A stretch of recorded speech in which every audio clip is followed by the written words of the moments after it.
Before we begin, I'd like to paint a picture for you. I want you to imagine your classroom 2 years ago, 3 years ago, or even 3 years from now.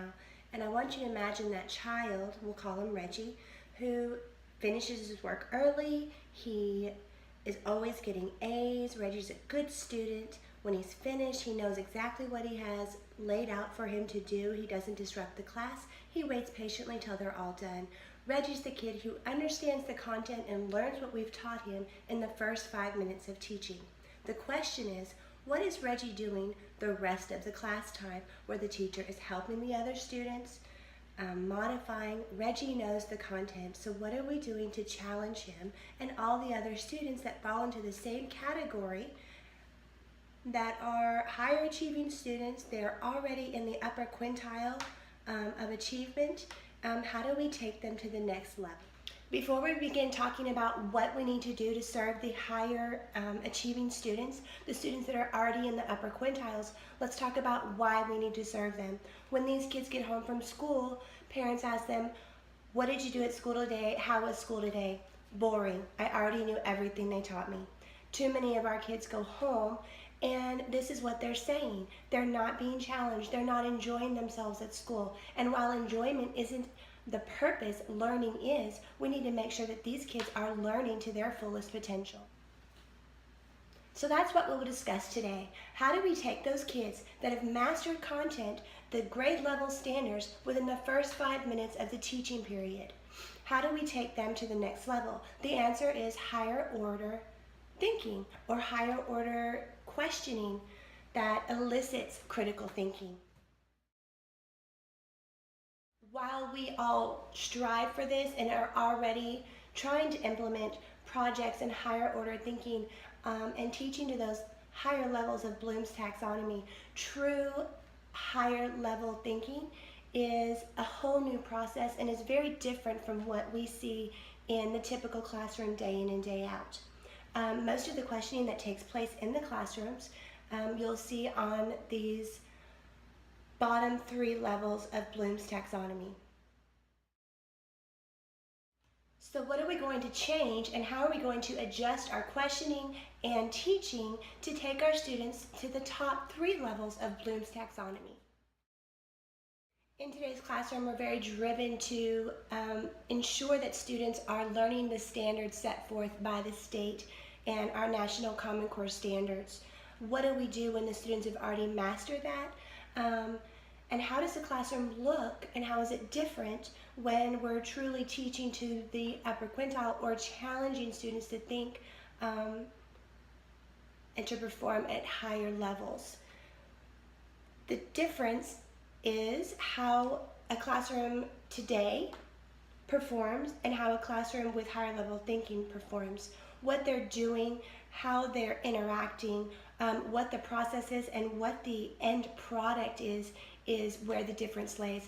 Most importantly, the process is the difference. No longer are the teachers feeding the content or giving the parameters and the children then create or fill in the blanks. Now we are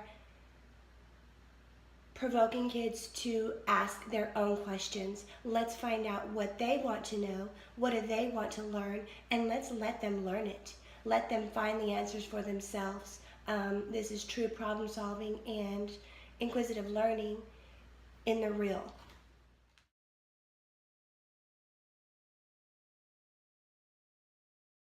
So the skills of working together, problem solving, critical thinking, creating products, delivering the products, presenting the products, considering the outcomes and the perspectives and the potential effects of actions or creations or publications are what we're trying to get our children to consider.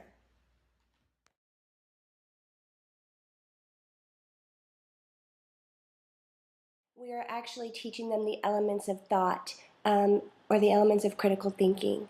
When we give them a question or they have a question at issue, They need to ask themselves, what is the question I'm trying to answer? What important questions are embedded in the issue? Is there a better way to put the question? Is this question clear? Is it complex? This is all just a very concrete and tangible way to metacognize what they're thinking. When they're given information, they need to consider what information I need to answer this question, what data are relevant to this problem, do we need to gather more information, is this information relevant to our purpose or goal? So what we're striving for is, instead of the teacher asking these questions, we want to show the children and the students how to ask themselves these questions as they find answers and solutions to the questions they are asking. Interpretation and inference. What conclusions am I coming to? Is my inference logical? Are there other conclusions I should consider? Does this interpretation make sense? Does our solution necessarily follow from our data? Concepts and theories. What idea am I using in my thinking? Is this idea causing problems for me or for others? I think this is a good theory, but could you explain it more fully? What is the main hypothesis you are using in your reasoning? Assumptions. This is big with our students. They need to consider, what am I assuming or taking for granted? These are those hidden norms and those values that we don't explicitly articulate, but they are present. What assumption is leading me to this conclusion? What is this explanation assuming? What is being presupposed in this theory? So they're just really thinking about the assumptions and the perspectives of the subconscious when they are looking at their problems. Implications and consequences. If I decide to do X, what things might happen? If I decide not to do X, what things might happen? What are you implying when you say that? What is likely to happen if we do this versus that? This level of thought and this level of considering implications and consequences is a life skill, and it is a critical thinking element, very lacking, but very teachable. Point of view, how am I looking at this situation? Is there another way to look at it that I should consider? Again, these are things that we encourage our students to do, but when we can make this a second nature to them, when we can make this their natural process and make them cognizant of the value in going through each of these categories when they're processing and solving problems. So the question is, how do we fit this into our already packed schedule, our already packed week of activities? So 15 minutes a day, an hour a week is all we need to set aside in order to allow children to explore and to create along the lines of what they're interested in. In those 15 minutes a day, students are asking questions, they're solving a riddle, they are sharing a joke, they're creating a comic, they are overcoming challenges set forth by the teacher or challenges that have been brought up in the news story last week. 15 minutes a day set aside for students to explore freely. This concept is what we need to allot for. So what does this look like? How is this possible? What it looks like now is, in the different corners of the classroom, you have a group over here. They're creating a website, they're creating a blog, they're researching for this website, they're researching for this blog, and they're considering publishing it. Once they do publish it, they're now considering their audience, they're presenting, they're creating an end product to solve a solution or to promote themselves. In another corner of the classroom, we have kids that are creating a board game. They've designed the questions, they've designed their rewards and the consequences that the player experiences throughout the game. They've established the purpose of the game, how to win the game, what happens when you lose the game, and now they need to put it all together and create the pieces and create the product. They need to prepare it, box it? How are they going to deliver the product to the consumer? How much are they going to charge? How are they going to advertise it? So they're learning how to process from start to finish a product and an idea, and how to make their ideas and their thoughts become a reality, and how to put those ideas into fruition. In the third corner of our classroom, we have kids who are programming an app. They're learning to code. All over the web there are resources for children to do this. They can learn how to code. They can make apps. So many kids are digitally connected at all times. They have some sort of device that is with them.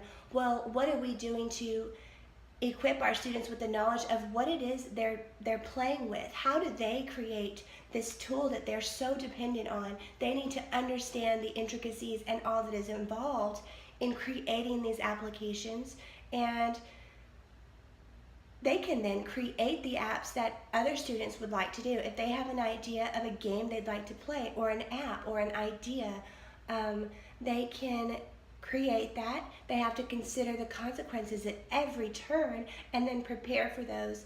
And then they go to the creation stage where they are soliciting their product, they're advertising, they have to patent it, they have to sell it. They have to consider the cost implications of preparing the product and supplying it, upkeeping it, and promoting it. In our last corner of the classroom, we have another group. This group is fired up about the news story that was on last night, and instead of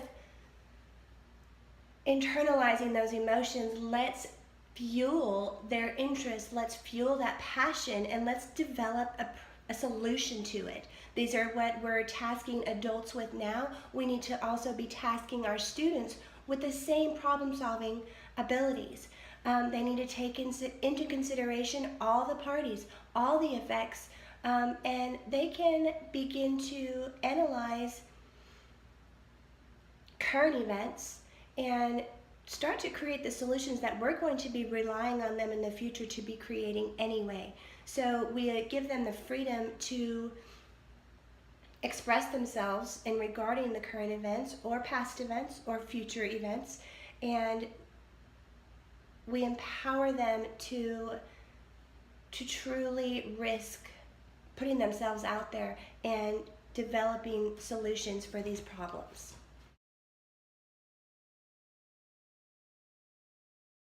So while these types of projects, problem-solving challenges, riddles, and skills may already be present, what is the difference, and how is it truly higher order thinking? The question teachers need to ask themselves is, how are they promoting the process of critical thinking? Are they telling students which websites to research at? Are they giving students the parameters of the board game? Or are they giving them the content that the board game needs to fulfill? Let's give them the freedom in that 15 minutes a day or that 1 hour of a week to explore their own interest. When you find out what you're passionate about, that's what fuels creativity, that's what fuels action, that's what promotes activity and creativity. The other difference between the products we just described and the activities in the classroom that would be happening in a classroom that's truly promoting higher order thinking is the end-all product. Our students today are a part of a global interdependent economy.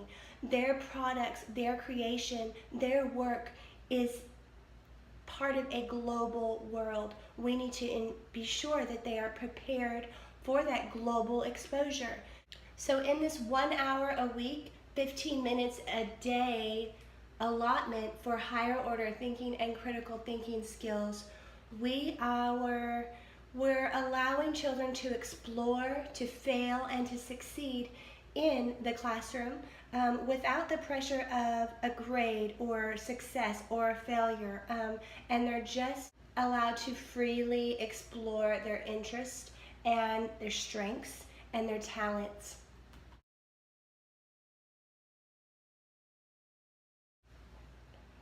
Another essential component in higher order thinking in the classroom is the type of questioning and the types of questions that are being asked by both the teachers and the students. Most importantly, it's about what are the questions that kids are asking today. The kids are asking questions differently and about different content than what we were asking when we were in the classroom. How are we responding to those questions? Are we giving them answers? Are we feeding them answers? Are we shutting them down because we're uncomfortable with the conversation? What we need to do is encourage students to seek their own answers, to consider the information that they're given, to consider the implications and the sources of the information they are finding and processing.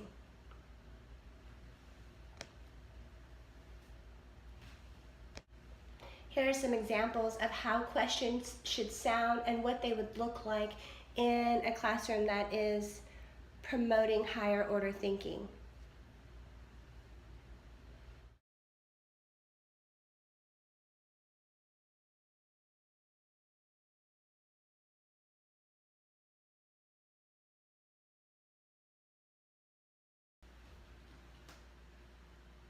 So that's our next step. Allotting for 15 minutes a day or 1 hour a week where we close our grade books, we open up the doors to the kids' questions, and we allow them the time and the resources to find solutions, to develop products, and to create the products that they want to see out there. Let's encourage students to critical think just by changing the way we ask questions. Let's elicit higher order thinking by not giving them the answer or leading them to the answer we want them to have when we do ask questions in the classroom, whether it be about text, whether it be about a math problem. Let's allow them the creativity to manipulate it and to respond to it differently than we would when we are preparing them for a test.